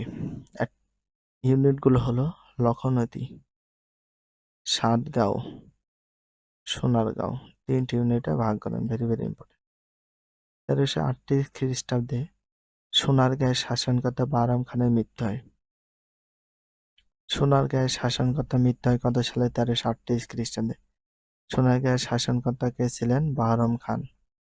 বাহরাম খান সোনারগাঁয়ের শাসনকর্তা কে ছিলেন? বাহরাম খান। বাহরাম খানের মৃত্যু হয় কত? 1338 খ্রিস্টাব্দে। বাহরাম খান কোথাকার শাসনকর্তা ছিলেন? সোনারগাঁয়ে। আর সোনারগাঁয়ের শাসনকর্তা ছিলেন বাহরাম খান। বাহরাম খানের বর্মরক্ষক ছিলেন ফকরা নামের একজন রাজকর্মচারী। বাহরাম খানের বর্মরক্ষক ছিলেন কি? ফকরা নামের একজন রাজকর্মচারী। প্রভুর মৃত্যুর পর তিনি স্বাধীনতা ঘোষণা করেন এবং ফখরুদ্দীন মোবারক শাহ নামে নিয়ে সোনারগাঁয়ের সিংহাসনে বসেন। প্রভুর মৃত্যুর পর তিনি স্বাধীনতা ঘোষণা করেন এবং ফখরুদ্দীন মোবারক শাহ নামে সোনারগাঁয়ের সিংহাসনে বসেন। বাহরাম খানের মৃত্যুর পর সিংহাসনে বসেন ফখরুদ্দীন মোবারক শাহ। ফখরুদ্দীন মোবারক শাহ ফকরা নামে একজন রাজকর্মচারী ছিল, মানে রাজার কর্মচারী ছিল। এভাবে সূচনায় বাংলার স্বাধীন সুলতানি যুগের। দিল্লির সুলতান মোহাম্মদ বিন তুগলক। দিল্লির সুলতান কে ছিলেন? মোহাম্মদ বিন তুগলক। মোহাম্মদ বিন তুগলক পক্ষে এ সময় বাংলার দিকে দৃষ্টি দেওয়ার সুযোগ ছিল না। তাই সোনারগাঁয়ের স্বাধীনতার সূচনা হলেও ধীরে ধীরে স্বাধীন অংশের সীমা বিস্তৃত হতে থাকে। পরবর্তী 200 বছর স্বাধীনতা কেউ কেড়ে নিতে পারেনি। পরবর্তী কত বছর? 200 বছর এ স্বাধীনতা কেউ কেড়ে নিতে পারেনি। দিল্লির শাসনকর্তাগণ সোনারগাঁয়ে ফখরুদ্দীন স্বাধীনতা ঘোষণাকে সোনাঝুরি দেখেননি। দিল্লির শাসনকর্তাগণ সোনারগাঁয়ের দিল্লির স্বাধীনতা মানে দিল্লির শাসকগণ, দিল্লির যত শাসকগণ ছিল দিল্লির শাসকগণ সোনারগাঁয়ের কাকে সোনাঝুরি দেখতে পারেনি? সোনারগাঁয়ের ফখরুদ্দীনের স্বাধীনতা ঘোষণাকে সোনাঝুরি দেখেনি। দিল্লির শাসনকর্তাগণ কোন শাসকের স্বাধীনতা ঘোষণাকে সোনাঝুরি দেখেননি? ফখরুদ্দীনের। Very very important. তাই দিল্লির প্রতিনিধি লখনৌতির শাসনকর্তা কদর খান ও সাতগাঁয়ের শাসনকর্তা ইজ্জ-উদ্দিন মিলিতভাবে সোনারগাঁ আক্রমণ করেন। তাই দিল্লির প্রতিনিধি লখনৌতির শাসনকর্তা কদর খান। লখনৌতির শাসনকর্তা কে ছিলেন? কদর খান। সাতগাঁয়ের শাসনকর্তা কে ছিলেন? ইজ্জ-উদ্দিন। তাহলে লখনৌতির শাসনকর্তা কে ছিলেন? কদর খান। আর সাতগাঁয়ের শাসনকর্তা ছিল ইজ্জ-উদ্দিন। মিলিতভাবে সোনারগাঁও আক্রমণ করেন, কিন্তু তা সফল হতে পারেনি। কদর খান ফখরুদ্দীন সৈন্যের হাতে পরাজিত ও নিহত হন। ফখরুদ্দীনের সৈন্যদের হাতে পরাজিত নিহত হন কে? কদর খান। কে হন? কদর খান। কদর খান ছিল লখনৌতির শাসনকর্তা। একজন স্বাধীন সুলতান হিসাবে ফখরুদ্দীন নিজ নামে মুদ্রা প্রচলন করেছিলেন। একজন স্বাধীন সুলতান হিসেবে ফখরুদ্দীন নিজ নামে কি প্রচলন করেছিলেন? মুদ্রা প্রচলন করেছিলেন। নিজ নামে মুদ্রা প্রচলন করেছিলেন কে? ফখরুদ্দীন মোবারক শাহ। তার মুদ্রায় খোদিত তারিখ দেখে ধারণা করা যায় তিনি 1338 থেকে 1349 খ্রিস্ট পর্যন্ত সোনারগাঁ রাজত্ব করেন। তিনি 1338 থেকে 1349 খ্রিস্ট পর্যন্ত সোনারগাঁ রাজত্ব করেন। কে করেন? ফখরুদ্দীন মোবারক শাহ। তার মুদ্রার সালটা দেখে। ফখরুদ্দীন মোবারক শাহ তার রাজ সীমা দক্ষিণ পূর্ব দিকে কিছুটা বৃদ্ধি করেছিলেন। তিনি সর্বপ্রথম চট্টগ্রাম জয় করেন। তাহলে সর্বপ্রথম চট্টগ্রাম জয় করেন কে? ফখরুদ্দীন মোবারক শাহ। ফখরুদ্দীন মোবারক শাহ। তার রাজ্য সীমার দক্ষিণ-পূর্ব দিকে কিছুটা বৃদ্ধি করেছিলেন। তিনি সর্বপ্রথম চট্টগ্রাম জয় করেছিলেন। সর্বপ্রথম চট্টগ্রাম জয় করেছিলেন কে? ফখরুদ্দীন মোবারক শাহ। তিনি চাঁদপুর থেকে চট্টগ্রাম পর্যন্ত একটি রাজপথ তৈরি করেছিলেন বলে জানা যায়। চাঁদপুর থেকে চট্টগ্রাম পর্যন্ত রাজপথ তৈরি করেছিলেন কে? ফখরুদ্দীন মোবারক শাহ। 1349 খ্রিস্টাব্দে সোনারগাঁও টাকশালা থেকে ইখতিয়ার উদ্দিন গাজী শাহ নামাঙ্কিত মুদ্রা প্রচলন করা হয়। 1349 খ্রিস্টাব্দে। কত? 1349 খ্রিস্টাব্দে সোনারগাঁও টাকশালা থেকে ইখতিয়ার উদ্দিন গাজী শাহ নামাঙ্কিত মুদ্রা প্রচলন করা হয়।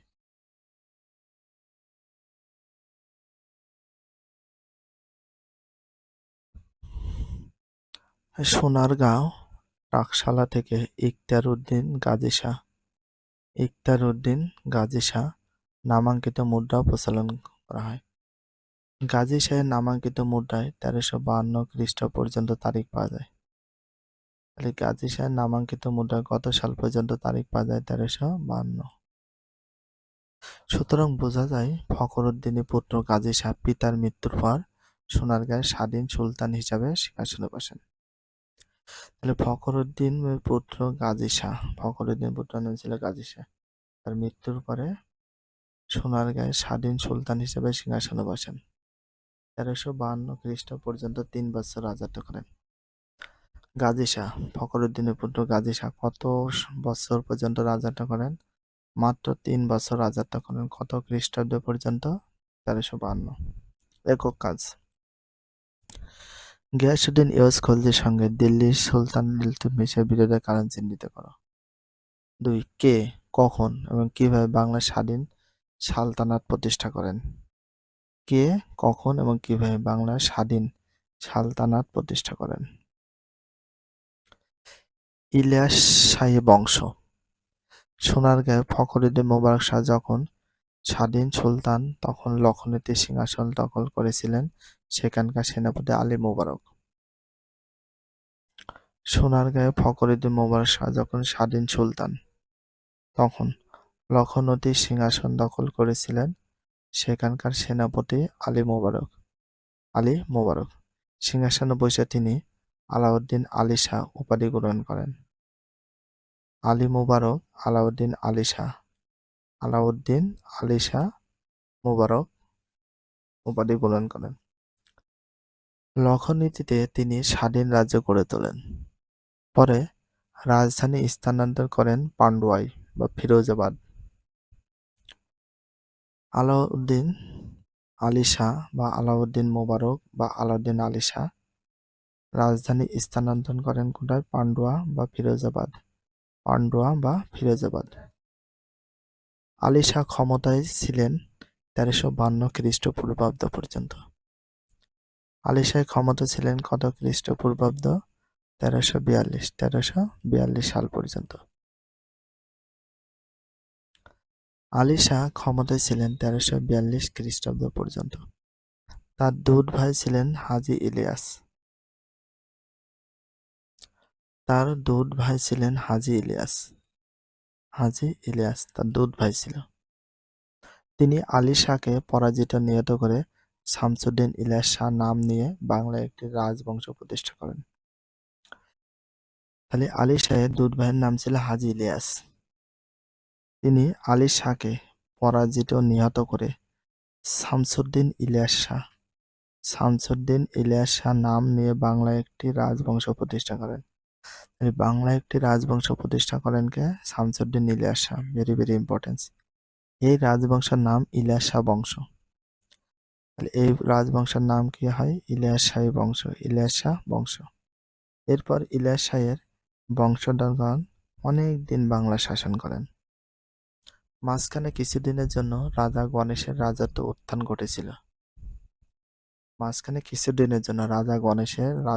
উত্থান ঘটেছিল মাঝে। মাঝখানে কিছুদিনের জন্য কার রাজত্বের উত্থান ঘটেছিল? রাজা গণেশ। 1342 খ্রিস্টাব্দে ফিরোজাবাদের সিংহাসন অধিকারের মাধ্যমে ইলিয়াস শাহ উত্তর ও উত্তর-পশ্চিম বাংলার অধিপতি হন। সোনারগাঁ, সাতগাঁও তখন তার শাসনের বাইরে ছিল। সোনারগাঁ আর সাতগাঁও তার স্বাধীনে কোথায় ছিল? বাইরে ছিল। ইলিয়াস শাহের স্বপ্ন ছিল সমগ্র বাংলার অধিপতি হওয়া। সম মানে কার স্বপ্ন ছিল সমগ্র বাংলার অধিপতি হওয়া? ইলিয়াস শাহের। কার ছিল? ইলিয়াস শাহের। ভেরি ভেরি ইম্পর্টেন্ট বা বেস্ট অফ ইম্পর্টেন্স। তিনি প্রথম দৃষ্টি দেন বাংলার পশ্চিম দিকে। তাহলে তিনি প্রথম দৃষ্টি দেন কোথায়? বাংলার পশ্চিম দিকে। বাংলার পশ্চিমে 1346 খ্রিস্টাব্দে। পূর্বে সাতগাঁও তার অধিকারে সাতগাঁও তার অধিকারে আছে। 1350 মানে কত খ্রিস্টাব্দে সাতগাঁও তার অধিকারে আসে? 1350, 1346। আর 1350 খ্রিস্টাব্দে নেপাল আক্রমণ করে বহু ধনরত্ন হস্তগত করেন। তাহলে শামসুদ্দিন ইলিয়াস শাহ নেপাল আক্রমণ করেন কত সালে? 1350 সালে। 1350 সালে কি আক্রমণ করেন? নেপাল আক্রমণ করেন, বহু ধনরত্ন হস্তগত করেন। এই সময় তিনি ত্রিহুত বা উত্তর বিহারের কিছু অংশ জয় করে বহু ধনরত্ন হস্তগত করেন। উড়িষ্যাও তার অধিকারে আসে। তবে ইলিয়াস শাহের সাফল্য ছিল বাংলার পূর্ব দিকে কিছু অংশ দখল করা। ইখতিয়ার উদ্দিন গাজী শাহ 1352 খ্রিস্টাব্দে সোনারগাঁয়ে ইলিয়াস শাহের হাতে পরাজিত হন। ইখতিয়ার উদ্দিন গাজী শাহ কত সালে? 1352 খ্রিস্টাব্দে সোনারগাঁয়ে ইলিয়াস শাহের হাতে পরাজিত হন। সোনারগাঁয়ে ইলিয়াস শাহের হাতে পরাজিত হন কত খ্রিস্টাব্দে? 1352 সালে। কে? ইখতিয়ার উদ্দিন গাজী শাহ। সোনারগাঁ দখলের মাধ্যমে সমগ্র বাংলার অধিকার সম্পন্ন হয়। তাই বলা হয় 1338 খ্রিস্টাব্দে ফখরুদ্দীন মোবারক শাহ বাংলার স্বাধীনতার সূচনা করলেও প্রকৃত স্বাধীনতা প্রতিষ্ঠা করেন ইলিয়াস শাহ। ফখরুদ্দীন মোবারক শাহ বাংলার স্বাধীনতার সূচনা করলেও প্রকৃত স্বাধীনতা প্রতিষ্ঠা করেন Ilyas Shah. Best of important বা ভেরি ভেরি ইম্পর্টেন্ট, আন্ডারলাইন করে রাখবো। মানে ফখরুদ্দীন মোবারক শাহ বাংলার স্বাধীনতার সূচনা করেন। বাংলার স্বাধীনতার সূচনা করেন কে? Fakhruddin Mubarak Shah. Very very important, best of importance, খুব ভালো করে পড়বে এটা। বাংলার স্বাধীনতার সূচনা করেন কে? ফখরুদ্দীন মোবারক শাহ। কত খ্রিস্টাব্দে? 1338। প্রকৃত স্বাধীনতা প্রতিষ্ঠা করেন কে? ইলিয়াস শাহ। কত? 1352 সালে। কত খ্রিস্টাব্দে? 1352। বাংলার বাইরেও বিহারের কিছু অংশ চম্পারণ, গোরখপুর, কাশী ইলিয়াস শাহ জয় করেছিলেন। চম্পারণ, গোরখপুর, কাশী ইলিয়াস শাহ জয় করেছিলেন। কামরূপের কিছু অংশ তিনি জয় করেন। মোট কথা রাজ্য সীমা আসাম থেকে বারাণসী সহ পর্যন্ত বিস্তার লাভ করে। রাজ্য সীমা আসাম থেকে বারাণসী পর্যন্ত বিস্তার। ইলিয়াস শাহ দিল্লির মুসলমান শাসকদের সঙ্গে সম্পর্ক ছিন্ন করে নিজ নামে খুত বা পাট মুদ্রা জারি করার সুলতান ফিরোজ শাহ তুগলক অত্যন্ত ক্ষুব্ধ হন। সুলতান ইলিয়াস শাহ দিল্লির মুসলমান শাসকের সঙ্গে সম্পর্ক ছিন্ন করে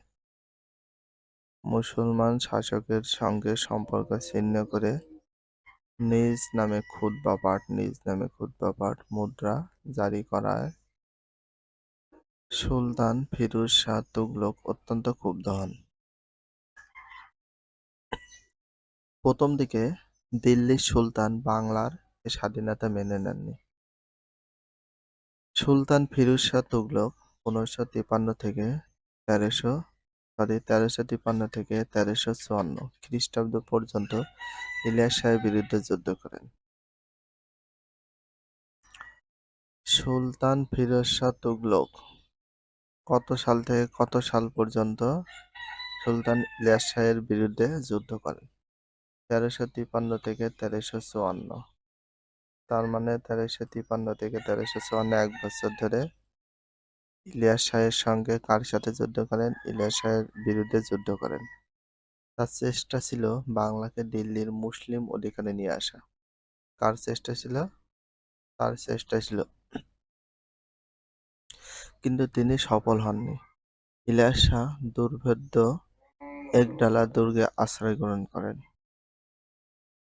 ইলিয়াস শাহ দুর্ভেদ্য একডালা দুর্গে আশ্রয় গ্রহণ করেন। দূর দুর্ভেদ্য একডালা দুর্গে আশ্রয় গ্রহণ করেন কে? ইলিয়াস শাহ। কে করেন? ইলিয়াস শাহ।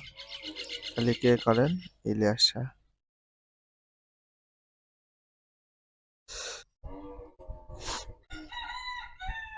এদিকে বর্ষা এলে জয়ের কোনো সম্ভাবনা না থাকায়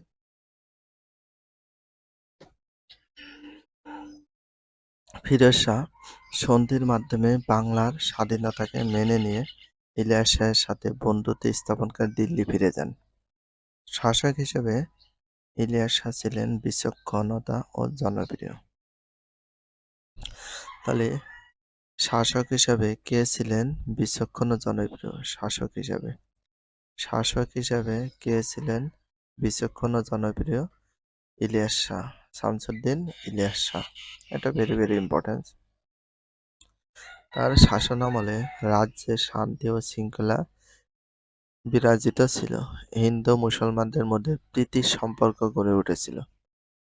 হাজিপুর নামক একটি শহর তিনি নির্মাণ করেছিলেন। হাজিপুর নামক একটি শহর কে নির্মাণ করেছিলেন? হাজিপুর নামে একটি শহর নির্মাণ করেছিলেন শামসুদ্দিন ইলিয়াস শাহ। কে নির্মাণ করেছিল? Shamsuddin Ilyas Shah. Very very important. ফিরোজাবাদের বিরাট হাম্বামখানা তিনি নির্মাণ করেছিলেন। ফিরোজাবাদের বিরাট হাম্বাম, দেখো হাম্বাম খানা। হাম্বাম খানা কোথায় অবস্থিত? ফিরোজাবাদে। হাম্বাম খানা কোথায় অবস্থিত? ফিরোজাবাদে। হাম্বাম খানা ফিরোজাবাদে কে নির্মাণ করেন? শামসুদ্দিন ইলিয়াস শাহ। এ আমলে স্থাপত্য শিল্প সংস্কৃতি যথেষ্ট পৃষ্ঠপোষকতা লাভ করেছিল। তিনি ফকির দরবেশদের খুব শ্রদ্ধা করতেন। ইলিয়াস শাহ লক্ষণীতির শাসক হিসেবে বঙ্গ অধিকার করলেও গোটা ভূখণ্ডকে একত্রিত করে আঞ্চলিক বৃহত্তর বাংলা সৃষ্টি করেছিলেন। শামসুদ্দিন ইলিয়াস শাহ লক্ষণীতির শাসক হিসেবে, ইলিয়াস শাহ কোথাকার শাসক ছিল? লক্ষণীতির শাসক হিসাবে বঙ্গ অধিকার করলে গোটা ভূখণ্ডকে একত্রিত করে আঞ্চলিক বৃহত্তর বাংলা সৃষ্টি করেছিলেন। আঞ্চলিক বৃহত্তর বাংলা সৃষ্টি করেছিলেন কে? ইলিয়াস শাহ। আর ইলিয়াস শাহ কোথাকার রাজা ছিলেন? লক্ষণীতির শাসক ছিলেন। এই সময় থেকে বাংলার সকল অংশের অধিবাসী বাঙালি বলে পরিচিত হয়। এই সময় থেকে বাংলার সকল অংশের অধিবাসী কি নামে পরিচিত হয়? বাঙালি নামে পরিচিত হয়। কি নামে পরিচিত হয়? তাহলে দেখো, এই সময় থেকে বাংলার সকল অংশের অধিবাসীরা কি নামে পরিচিত হয়? বাঙালি নামে পরিচিত হয়। ইলিয়াস শাহ শাহী বাঙ্গালিয়ান উপাধি গ্রহণ করেন। শামসুদ্দিন ইলিয়াস শাহ কি কি উপাধি গ্রহণ করেন? ভেরি ভেরি ইম্পর্টেন্ট, এটা আন্ডারলাইন করে রাখবা। শামসুদ্দিন ইলিয়াস শাহ বাঙ্গালা শাহী বাঙ্গালিয়ান।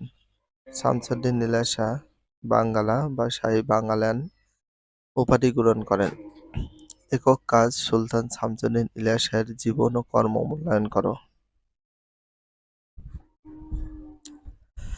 শামসুদ্দিন ইলিয়াস শাহের মৃত্যুর পর তার পুত্র সিকান্দার শাহ 1358 থেকে 1393 খ্রিস্টাব্দ বাংলার সিংহাসনে বসেন। পিতার মতো তিনি দক্ষ ও শক্তিশালী শাসক ছিলেন।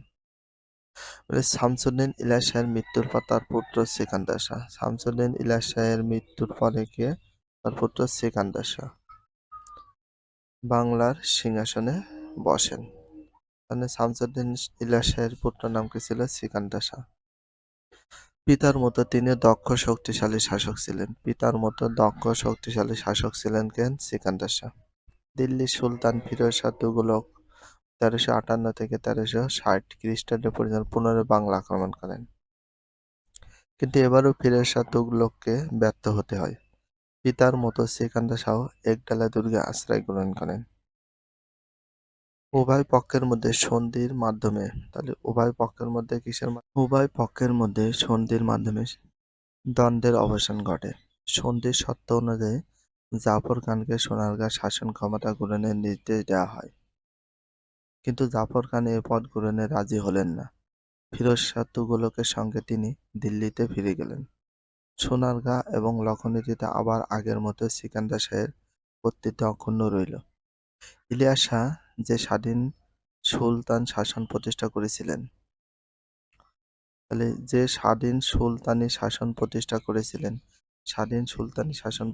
করেছিলেন কে? ইলিয়াস শাহ। কে করেছিলেন? Ilyas Shah. Very very important. Sikandar Shah সেভাবে একের পর এক শক্ত ভিত্তির উপর দাঁড় করতে সক্ষম হন।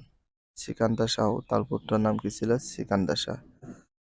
ভিত্তির উপর দাঁড়াতে সক্ষম হন। আর প্রতিটা লাইন বুঝে পড়ার চেষ্টা করো। তার ৩৫ বছর রাজত্বকালে নানা দিক থেকে বাংলার ইতিহাসে উল্লেখযোগ্য। সে কত বছর রাজত্ব করেন? ৩৫ বছর। এই ৩৫ বছর রাজত্বকালে নানা দিক থেকে বাংলার ইতিহাসে উল্লেখযোগ্য। পান্ডুয়ার আদিনা মজুমদার স্থাপত্যের একটি নিদর্শন। পান্ডুয়ার আদিনা মসজিদ কে নির্মাণ করেন? সিকান্দার শাহ। কে করে? পান্ডুয়ার আদিনা মসজিদ তার স্থাপত্যের একজন নিদর্শন। Very very importance.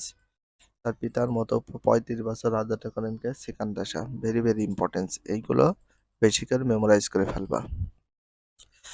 আর পিডিএফ ফাইলগুলো খুবই বাজে, বাট এডিটের মাধ্যমে হালকা একটু গাঢ় করা হয়েছে।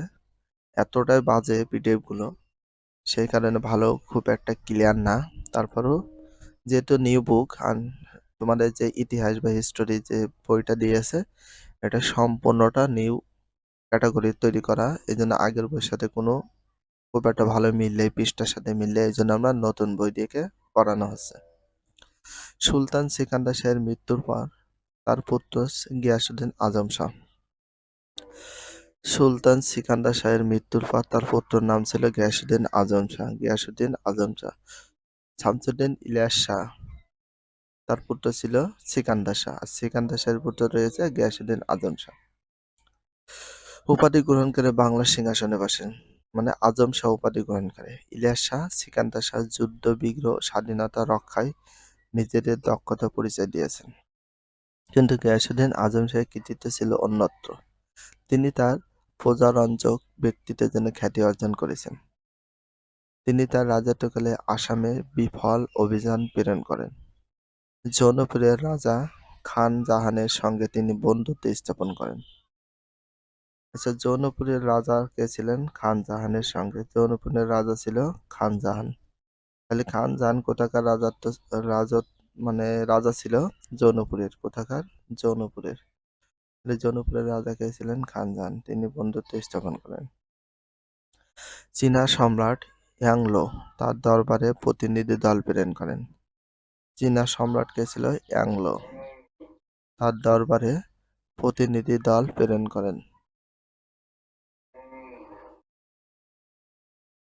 এ প্রতিনিধি দলের অন্যতম সদস্য ছিলেন মহুয়ান। কে ছিলেন? মহুয়ান। কে ছিলেন? মহুয়ান। তিনি ইয়ং আই শেনলান নামে চীনা ভাষায় বাংলার ভ্রমবৃত্তান্ত রচনা করেন। তিনি ইং আই শেনলান ইন আই শেংলান নামে চীনা ভাষায় বাংলা ভ্রমণ বৃত্তান্ত রচনা করেন। Very very importance. কে রচনা করেন? মহুয়ান। তিনি শুভেচ্ছার নির্দেশনা হিসেবে চীনা সম্রাটের নিকট মূল্যবান উপঢৌকন প্রেরণ করেন। মানে উপঢৌকন বলতে পুরস্কার। মোট কথা, আজম শাহ কোনো যুদ্ধ না জড়ালেও পিতা এবং পিতামহের গড়া বিশাল রাজত্বকে অটুট রাখতে পেরেছিলেন। সুলতান গিয়াসউদ্দিন আজম শাহ একজন ন্যায় বিচারক ছিলেন। রিয়াজ উস সালাতিন গ্রন্থে তার ন্যায় বিচারের কাহিনী বর্ণনা আছে। রিয়াজ-উস-সালাতিন গ্রন্থে সুলতান গিয়াস-উদ্দিন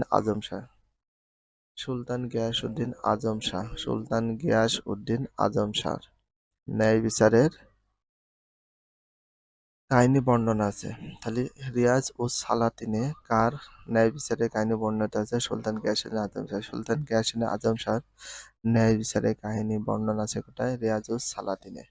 শিক্ষা ও সংস্কৃতির পৃষ্ঠপোষক হিসেবে সুলতান গিয়াসউদ্দিন আজম শাহের যথেষ্ট সুখ্যাতি ছিল।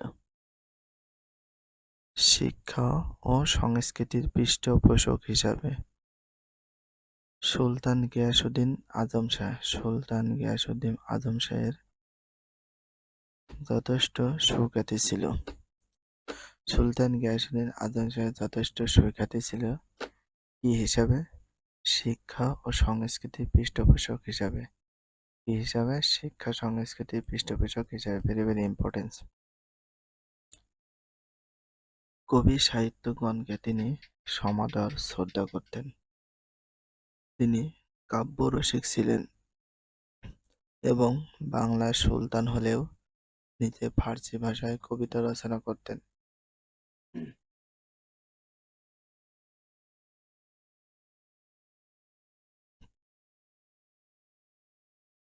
বাংলার সুলতান হলেও নিজে ফার্সি ভাষায় কবিতা রচনা করতেন।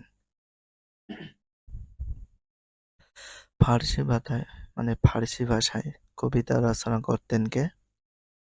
সুলতান গিয়াসউদ্দিন আজম শাহ।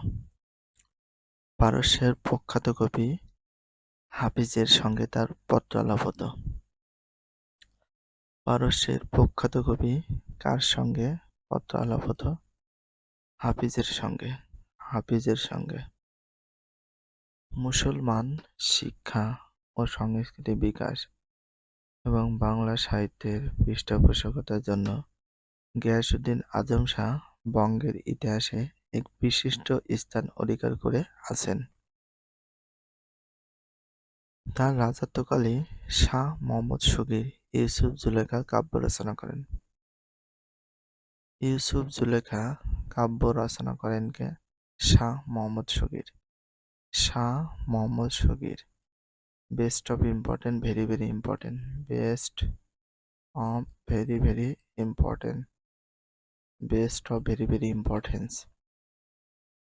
ইউসুফ জুলেখা কাব্য রচনা করেন কে? শাহ মোহাম্মদ শগীর। শাহ মোহাম্মদ শগীর ইউসুফ জুলেখা কাব্য রচনা করেন কার রাজত্বকালে? গিয়াসউদ্দিন আজম শাহ। সুলতান গিয়াসউদ্দিন আজম শাহের রাজত্বকালে। সুলতান গিয়াসউদ্দিন আজম শাহের রাজত্বকালে। সুলতান গিয়াসউদ্দিন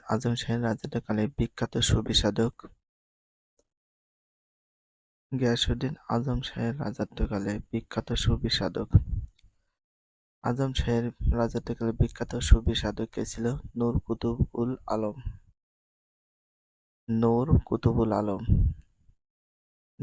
কুতুবুল আলম পান্ডুয়ার আস্তানা গড়ে তোলেন। Very very importance. তাহলে কার রাজত্বকালে বিখ্যাত সুফি নূর কুতুবুল আলম পান্ডুয়া আস্তানা গড়ে তোলেন? গিয়াসউদ্দিন আজম শাহ। ফলে পান্ডুয়া ইসলাম শিক্ষা সংস্কৃতি কেন্দ্র হিসেবে খ্যাতি অর্জন করেছিল। ইসলাম শিক্ষা সংস্কৃতি কেন্দ্র হিসেবে খ্যাতি অর্জন করেছিল কে? পান্ডুয়া।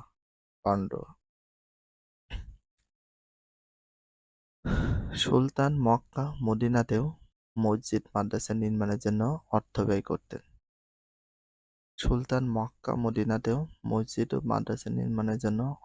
করতেন। কোনো ক্ষেত্রে ত্রুটি বিচ্যুতি ও ব্যর্থতা সত্ত্বেও গিয়াসউদ্দিন আজম শাহ ছিলেন বঙ্গের সুলতানের অন্যতম ইলিয়াস শাহী বংশের শেষ প্রভাবশালী সুলতান। ইলিয়াস শাহী বংশের শেষ প্রভাবশালী সুলতান কে ছিলেন? সুলতান গিয়াসউদ্দিন আজম শাহ। বঙ্গের সুলতানদের অন্যতম কে ছিলেন? সুলতান গিয়াসউদ্দিন আজম শাহ। ইলিয়াস শাহী বংশের শেষ প্রভাবশালী সুলতান কে ছিলেন? গিয়াসউদ্দিন আজম শাহ। তার মৃত্যুর পর থেকে এই বংশের পতন শুরু হয়। সোনারগাঁয়ে তার সমাধি রয়েছে। সুলতান গিয়াসউদ্দিন আজম শাহের সমাধি রয়েছে কোথায়? সোনারগাঁয়ে। কোথায়? সোনারগাঁয়ে। এই লাইনটা ভেরি ভেরি ইম্পর্টেন্ট। রাজা গণেশ ও হাফজির শাসন। সাধারণভাবে বলা যায় বাংলার ইতিহাসে ২০০ বছর মুসলমান সুলতানদের স্বাধীন রাজত্বের যুগ। বাংলার ইতিহাসে কয়শো বছর? ২০০ বছর। কয়শো বছর? ২০০ বছর। এটা ভেরি ভেরি ইম্পর্টেন্ট। ১৩৩৮ থেকে ১৫৩৮ খ্রিস্টাব্দে দেখো মুসলমান সুলতানদের স্বাধীন রাজত্বের যুগ। মুসলমান সুলতানদের স্বাধীন রাজত্বের যুগ কত বছর চলেছিল? ২০০ বছর। কত সাল থেকে কত সাল? ১৩৩৮ থেকে ১৫৩৮ খ্রিস্টাব্দ পর্যন্ত। তথাপি এই ২ বছরের মাঝামাঝি অল্প সময়ের জন্য কিছুটা বিরতি ছিল। গিয়াসউদ্দিন আজম শাহের মৃত্যুর পর তার পুত্র সাইফুদ্দিন হামজা শাহ সিংহাসনে বসেন। গিয়াসউদ্দিন আজম শাহের মৃত্যুর পর তার পুত্র সাইফুদ্দিন হামজা শাহ সিংহাসনে বসেন। সাইফুদ্দিন হামজা শাহ কে ছিলেন? গিয়াসউদ্দিন আজম শাহের পুত্র। কিন্তু এই সময় আবিজাদদের মধ্যে ক্ষমতা দখলের ষড়যন্ত্র চলতে থাকে। তিনি ১ বছর শাসন করার পর ১৪১২ খ্রিস্টাব্দে তার ক্রীতদাস শিহাব উদ্দিনের হাতে নিহত হন। শিহাব উদ্দিন সুলতান হয়ে নিজের নাম নেন শিহাবুদ্দিন বায়জিদ শাহ। তাহলে সাইফুদ্দিন হামজা কত বছর রাজত্ব করে? ১ বছর। কত খ্রিস্টাব্দে? ১৪১২ খ্রিস্টাব্দে। কয় বছর? ১ বছর। তার ক্রীতদাস কার হাতে নিহত হন? শিহাবুদ্দিনের হাতে নিহত হন। তখন শিহাবুদ্দিন কি করে? তার নিজের ক্ষমতা শিহাবুদ্দিন সুলতান হয়ে নিজের নাম নেন শিহাবুদ্দিন বায়জিদ শাহ। কিন্তু ২ বছরের মাথায় ১৪১৪ থেকে ১৫ খ্রিস্টাব্দে তিনি ষড়যন্ত্রকারীদের হাতে নিহত হন। এ সুযোগে আবিজাদদের মধ্যে থেকে রাজা গণেশ বাংলার ক্ষমতা দখল করেন। কে? রাজা গণেশ। কে করেন? রাজা গণেশ। কে করেন? রাজা গণেশ।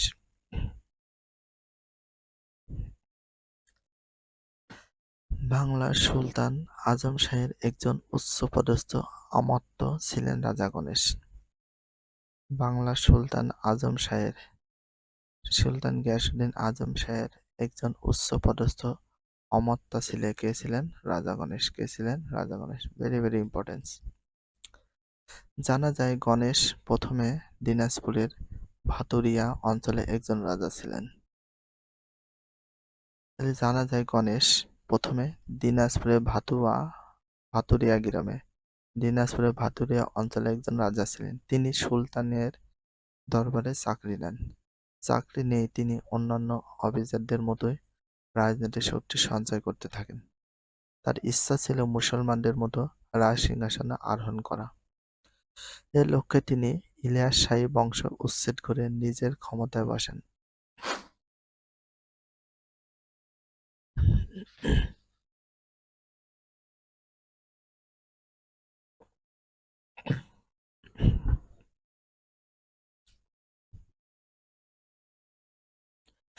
এই প্রক্রিয়ায় গণেশ অনেক মানুষকে হত্যা করেন। তার মানে তার ইচ্ছা ছিল মুসলমানদের মতো রাজ সিংহাসনে আরোহণ করা। এই লক্ষ্যে তিনি ইলিয়াস শাহী বংশ উচ্ছেদ করে নিজের ক্ষমতায় বসেন। এই প্রক্রিয়ায় গণেশ অনেক মানুষকে হত্যা করেন। তার হাত থেকে মুসলমানদের রক্ষা করার জন্য দরবেশদের নেতা নূর কুতুবুল আলম জৌনপুরে সুলতান ইব্রাহিম শার্কির নিকটে আবেদন জানান। ইব্রাহিম শার্কি সসৈন্য বাংলায় উপস্থিত হলে গণেশ ভয় পেয়ে যান। অবশেষে তিনি আপোষ করেন দরবেশ নূর কুতুবুল আলমের সাথে। শর্ত অনুযায়ী গণেশ তার ছেলে যদুকে ইসলাম ধর্মে দীক্ষিত করেন এবং ছেলের হাতে বাংলা সিংহাসন ছেড়ে দেন। মুসলমান হওয়ার পর যদুর নাম হয় জালালউদ্দিন মাহমুদ। মুসলমান হওয়ার পর যদুর নাম হয় জালালউদ্দিন মাহমুদ। তার মানে এখানে কাহিনী আছে। গণেশ যেহেতু হিন্দু ছিল, এই জন্য কুতুবুল আলম ইব্রাহিম শারকির নিকট আবেদন জানায়, কিন্তু তাদের একটা শর্ত বা কন্ডিশন হয় যে গণেশ ছেলে বা পুত্রকে ইসলাম ধর্মে দীক্ষিত করবে। তখন কি করে? ইসলাম ধর্মে দীক্ষিত করার পর রাজা গণেশ তার ছেলের হাতে ক্ষমতা ছেড়ে দেয়। মুসলমান হওয়ার পর যদুর নাম হয় জালালউদ্দিন মাহমুদ। কি নাম হয়? যদুর নাম হয়ে যায় জালালউদ্দিন মাহমুদ। সুলতান ইব্রাহিম শর্কী জালালউদ্দিনকে সিংহাসনে বসে ফিরে যান নিজ দেশ জৌনপুরে। সুলতান ইব্রাহিম শর্কী জালালউদ্দিনকে সিংহাসনে বসে ফিরে যান কোথায়? নিজ দেশ জৌনপুরে। নিজের দেশ জৌনপুরে ফিরে যান। কাকে? জালালউদ্দিনকে সিংহাসনে বসে। গণেশ দুইবার সিংহাসনে বসেছিলেন। গণেশ কয়বার সিংহাসনে বসেছিলেন? দুইবার। তাহলে গণেশ কতবার সিংহাসনে বসেছিলেন? দুইবার। Very very important. প্রথমবার কয়েক মাস মাত্র ক্ষমতায় ছিলেন। 1415 খ্রিস্টাব্দের মাঝামাঝি ইব্রাহিম শর্কী জালালউদ্দিন মাহমুদ শাহকে সিংহাসনে বসান। ইব্রাহিম শর্কী ফিরে গেলে নিজেকে নিরাপদ মনে করেন গণেশ। তখন জালালউদ্দিনকে সিংহাসন থেকে সরিয়ে দিয়ে পুনরায় নিজে ক্ষমতা গ্রহণ করেন। গণেশ 1418 খ্রিস্টাব্দে মৃত্যুবরণ করেন। তাহলে গণেশ কত খ্রিস্টাব্দে মৃত্যুবরণ করেন? 1418। রাজা গণেশের মৃত্যুর পর হিন্দু অমাত্যগণ গণেশের পুত্র মহেন্দ্রদেবকে বঙ্গের সিংহাসনে বসান। কিন্তু অতি অল্পকালের মধ্যে মহেন্দ্রদেবকে অপসারিত করে গণেশের পুত্র জালালউদ্দিন দ্বিতীয়বার বঙ্গের সিংহাসন আরোহণ করেন, দ্বিতীয়বার বসেন। এই পর্যায়ে তিনি একটানা 1431 খ্রিস্টাব্দ পর্যন্ত ক্ষমতায় ছিলেন। ভিডিওটি এখানে শেষ করছি। যদি ভিডিওটি ভালো লাগে চ্যানেলে সাবস্ক্রাইব করলে ফলো করে দিও, তার সাথে একটা লাইক এবং একটা কমেন্ট করে দাও। নেক্সট ভিডিও পাওয়ার জন্য অবশ্যই বেল আইকনটা অল করে রাখো, যাতে নিউ ভিডিও আপলোডের সাথে সাথে সর্বপ্রথম তোমাদের কাছে নোটিফিকেশনটা পৌঁছে যায়। If you love this video please subscribe my channel, like comment share, hit the bell icon for getting next video. So everyone take care, love you, আল্লাহ হাফেজ, বাই বাই।